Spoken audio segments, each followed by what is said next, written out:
আসসালামু আলাইকুম।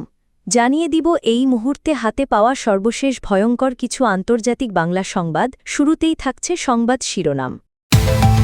গাজা দখলের চেষ্টায় ইসরায়েলের জন্য নতুন সংকেত। গাজায় আবারও রক্তক্ষয়, ইসরায়েলি হামলায় নিহত ডজনের বেশি। জাপানে মার্কিন ক্ষেপণাস্ত্র মোতায়েন নিয়ে চীন রাশিয়ার সতর্কবার্তা। সস্তা ড্রোনে রাশিয়ার 2 কৌশলগত সেতু ধ্বংস করল ইউক্রেন। ভারত পাকিস্তান ক্ষেপণাস্ত্র প্রতিযোগিতা, চীন কি আসল লক্ষ্য? শুনছিলেন সংবাদ শিরোনাম, এখন বিস্তারিত। আপনি যদি এই চ্যানেলে নতুন হয়ে থাকেন, ভিডিওটি দেখতে দেখতে চ্যানেলটি সাবস্ক্রাইব করে আমাদের সাথেই থাকুন। গাজা দখলের চেষ্টায় ইসরায়েলের জন্য নতুন সংকেত। ফিলিস্তিনের সশস্ত্র সংগঠন হামাসের সামরিক শাখা আল কাসাম ব্রিগেডস গাজা উপত্যকা দখল নিয়ে ইসরায়েলকে কড়া সতর্কবার্তা দিয়েছে। সংগঠনের মুখপাত্র আবু উবাইদা শুক্রবার রাতে দেওয়া এক বার্তায় বলেন, গাজা দখলের যে কোনো চেষ্টা ইসরায়েলের জন্য ভয়াবহ পরিণতি বয়ে আনবে। তার ভাষায়, এই পরিকল্পনা শেষ পর্যন্ত দেশটির রাজনৈতিক ও সামরিক নেতৃত্বের জন্য অভিশাপে পরিণত হবে। তিনি জানান, ফিলিস্তিনি যোদ্ধারা বর্তমানে সর্বোচ্চ সতর্ক অবস্থায় রয়েছে। ইসরায়েল যদি আগ্রাসন চালায়, তবে বাড়বে সামরিক হতাহত এবং নতুন করে বন্দী হওয়ার ঘটনাও ঘটবে। আবু উবাইদা আরও বলেন, আমাদের যোদ্ধারা উচ্চ মনোবল নিয়ে যুদ্ধক্ষেত্রে রয়েছে এবং আগ্রাসীদের কঠিন শিক্ষা দিতে প্রস্তুত। তিনি জোর দিয়ে উল্লেখ করেন, দখলদার সেনারা নিহত হলে তাদের প্রতিটি নাম, ছবি ও মৃত্যুর কারণ প্রকাশ করা হবে। এ সময় তিনি ইসরায়েলি প্রধানমন্ত্রী নেতানিয়াহুর বিরুদ্ধেও অভিযোগ তোলেন।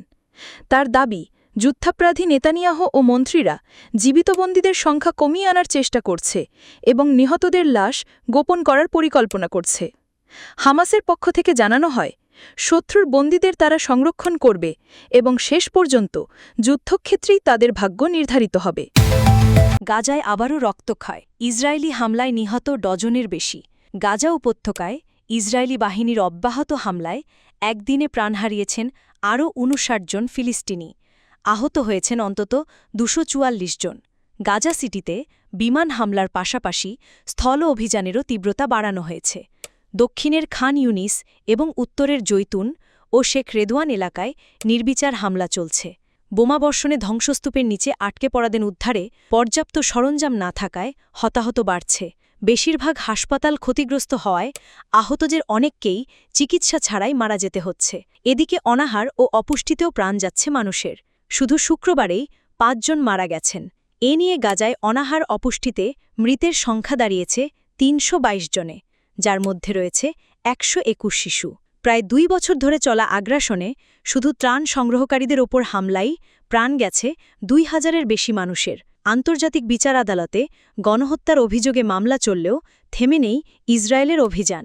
এই হামলার নিন্দায় বিশ্বব্যাপী তীব্র প্রতিক্রিয়া দেখা দিয়েছে। জাপানে মার্কিন ক্ষেপণাস্ত্র মোতায়েন নিয়ে চীন রাশিয়ার সতর্কবার্তা। জাপানে মার্কিন টাইফুন ক্ষেপণাস্ত্র মোতায়েনের সিদ্ধান্তে কড়া প্রতিক্রিয়া জানিয়েছে চীন ও রাশিয়া। দুই দেশই এটিকে আঞ্চলিক শান্তি ও স্থিতিশীলতার জন্য হুমকি হিসেবে বর্ণনা করেছে।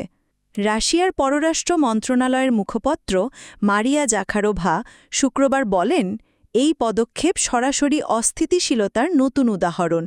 তার দাবি, ওয়াশিংটন পরিকল্পিতভাবে স্বল্প ও মধ্যম পাল্লার ক্ষেপণাস্ত্রের সক্ষমতা বাড়াচ্ছে। জাখারোভা সতর্ক করে বলেন, জাপানে এ ধরনের ক্ষেপণাস্ত্র মোতায়েন করা মস্কোর জন্য কৌশলগত হুমকি। তিনি আরও জানান, যদি টোকিও সিদ্ধান্ত না বদলায়, তবে রাশিয়া উপযুক্ত সামরিক প্রযুক্তিগত ব্যবস্থা নিতে বাধ্য হবে। একই দিনে চীনের পররাষ্ট্র মন্ত্রণালয়ের মুখপাত্র গুয়ো জিয়াকুনও কঠোর বার্তা দেন। তিনি বলেন, যুক্তরাষ্ট্র ও জাপানের উচিত শান্তি ও স্থিতিশীলতার অবদান রাখা, উল্টো তা নষ্ট করা নয়। গুয়ো জোর দিয়ে উল্লেখ করেন, এশিয়ার কোনো দেশে মার্কিন টাইফুন ক্ষেপণাস্ত্র মোতায়েনে আমরা সব সময় বিরোধিতা করে আসছি। চীনা মুখপাত্র আরও বলেন, জাপানকে তার অতীত ইতিহাস থেকে শিক্ষা নিয়ে শান্তিপূর্ণ উন্নয়নের পথে হাঁটতে হবে। সামরিকীকরণের মাধ্যমে আঞ্চলিক প্রতিবেশী দেশ ও আন্তর্জাতিক সমাজের আস্থা হারানো উচিত নয়। রয়টার্স জানায়, যুক্তরাষ্ট্রের এই ক্ষেপণাস্ত্র ব্যবস্থা মূলত এশিয়ায় নৌবাহিনী লক্ষ্যবস্তু করার কৌশলের অংশ। এর পাল্লা প্রায় 480 কিলোমিটার, তবে আরও দীর্ঘ পাল্লার সংস্করণও তৈরি করা হচ্ছে। সস্তা ড্রোনে রাশিয়ার 2 কৌশলগত সেতু ধ্বংস করল ইউক্রেন।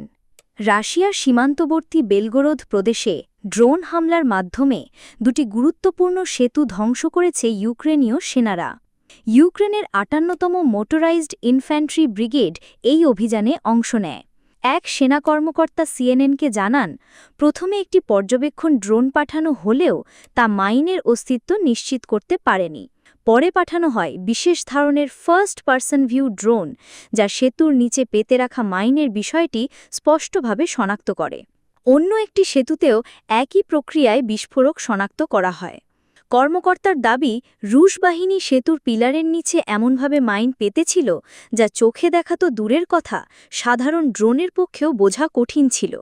ধ্বংস হওয়া সেতুগুলো রাশিয়ার জন্য ছিল কৌশলগতভাবে গুরুত্বপূর্ণ।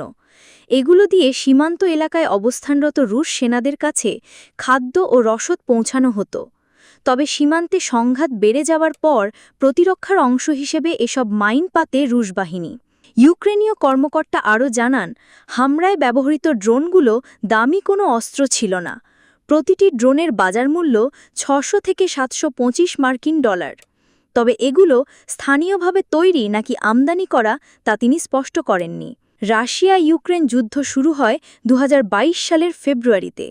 কৃষ্ণ সাগরের উপদ্বীপ ক্রিমিয়া ও ন্যাটো জোটে যোগদানের প্রশ্নে দীর্ঘ টানাপোড়েনের পর মস্কো ইউক্রেনের সামরিক অভিযান চালায়। এ প্রথমবার তুলনামূলক সস্তা ড্রোন ব্যবহার করে রাশিয়ার 2টি কৌশলগত সেতু ধ্বংস করল ইউক্রেনীয় বাহিনী। ভারত-পাকিস্তান ক্ষেপণাস্ত্র প্রতিযোগিতা, চীন কি আসল লক্ষ্য? ভারত 20 অগস্ট সফলভাবে পরীক্ষা চালিয়েছে অগ্নি-5 নামের মাঝারি পাল্লার ব্যালিস্টিক ক্ষেপণাস্ত্র। উড়িষ্যার উপকূল থেকে উৎক্ষেপিত এই ক্ষেপণাস্ত্র 5000 কিলোমিটারের বেশি দূরত্বে আঘাত হানতে সক্ষম। অগ্নি-5 ঘণ্টায় প্রায় 30,000 কিলোমিটার গতিতে উড়তে পারে এবং 1000 কেজির বেশি পারমাণবিক বা প্রচলিত ওয়ারহেড বহন করতে পারে। এই পরীক্ষার কয়েকদিন আগেই পাকিস্তান ঘোষণা দেয় তারা গঠন করছে নতুন army rocket force command ARFC। বিশেষজ্ঞদের মতে পাকিস্তানের সামরিক ঘাটতি পূরণে এই উদ্যোগ নেওয়া হলেও ভারতের অগ্নি-5 পরীক্ষা আসলে চীনকেই উদ্দেশ্য করে। অগ্নি-5-এর পাল্লায় পড়ে চীনের উত্তরাঞ্চল, এমনকি ইউরোপের কিছু অংশ। এই পরীক্ষা এমন সময় চালানো হয়েছে যখন ভারতের প্রধানমন্ত্রী নরেন্দ্র মোদী SCO সম্মেলনে যোগ দিতে চীন সফরে যাচ্ছেন। সীমান্ত উত্তেজনার পর সম্পর্ক উষ্ণ হলেও ভারত এখনও চীনকেই প্রধান হুমকি হিসেবে দেখে। গত মে মাসে ভারত-পাকিস্তান সংঘর্ষে ভারত কিছু যুদ্ধবিমান হারালেও ব্রহ্মোস ক্রুজ ক্ষেপণাস্ত্র দিয়ে পাকিস্তানের সামরিক ঘাঁটিতে বড় ক্ষতি করেছে বলে দাবি। বিশেষজ্ঞরা বলছেন, অগ্নি-5 পরীক্ষার সঙ্গে পাকিস্তানের ঘোষণার সরাসরি যোগসূত্র নেই, বরং এটি চীনের প্রতি ভারতের কৌশলগত বার্তা।